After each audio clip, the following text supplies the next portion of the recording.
Brenda Humphrey with Gasconade County. I'm a youth program associate, and I'd like to introduce to you my dog Max. We're going to talk about the dog project today.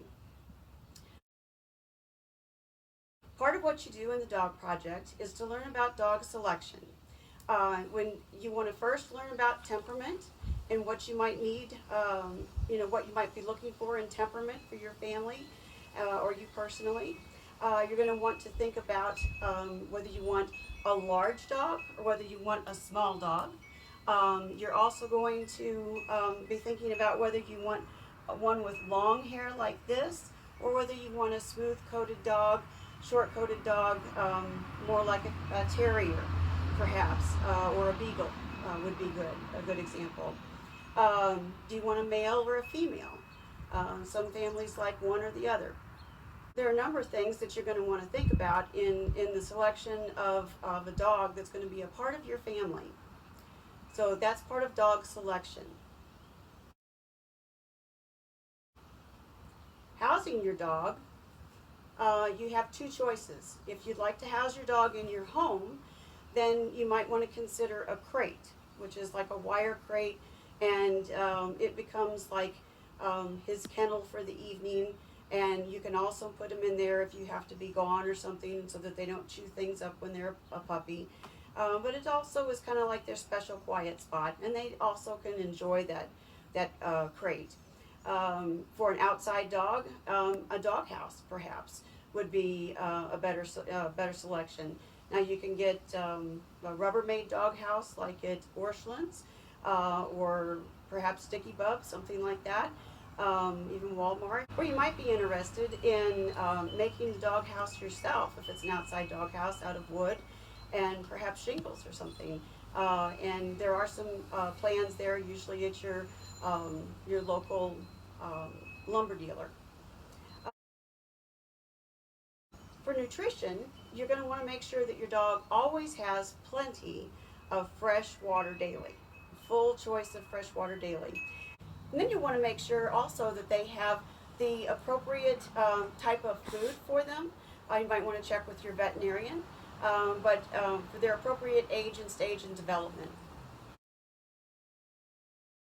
And when you think about your veterinarian also, you're going to be talking to them about the dog's health.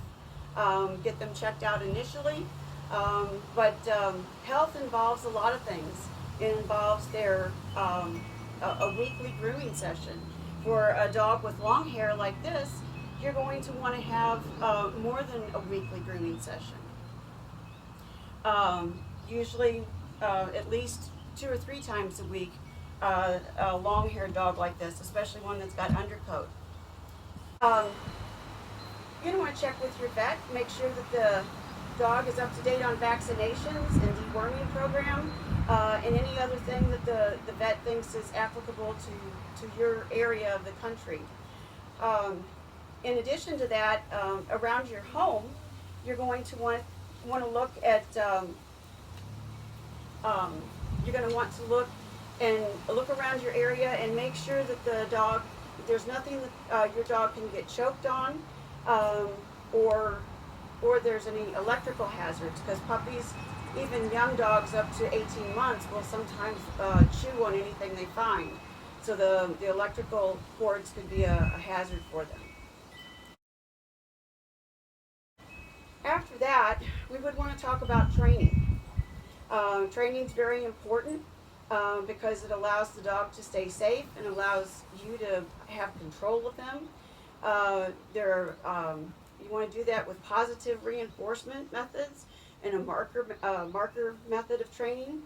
You're going to learn the commands. The dog's going to learn the command sit, stay, down, come, off, which is like off the couch or not to jump on a person, to heel, which is to heel at your side, and then the term leave it, like to leave something alone that's on the ground, or the term no. You can use those interchangeably. But whatever you start with, those are the terms you need to stay with. It often takes quite a few repetitions. You're going to want to have treats or praise to use with the dog. Use use a lot of praise and use your treats as needed, because they can get an upset stomach from the treats. And beyond training and all of the other things that we've learned today, um, you might want to take your dog once you've learned all these commands and he's learned them well. You might want to take them and go to a dog show, say a 4-H dog show or your local kennel club dog show. You don't have to be registered sometimes to go to all of those, and try your hand there and have some fun. Also, we would like to, see you do other things with your dog. What would be some things that you might do in order to incorporate them into your life now that you have learned the commands? Now, perhaps taking them running with you, hiking, even camping. Those are some things that you could do with them.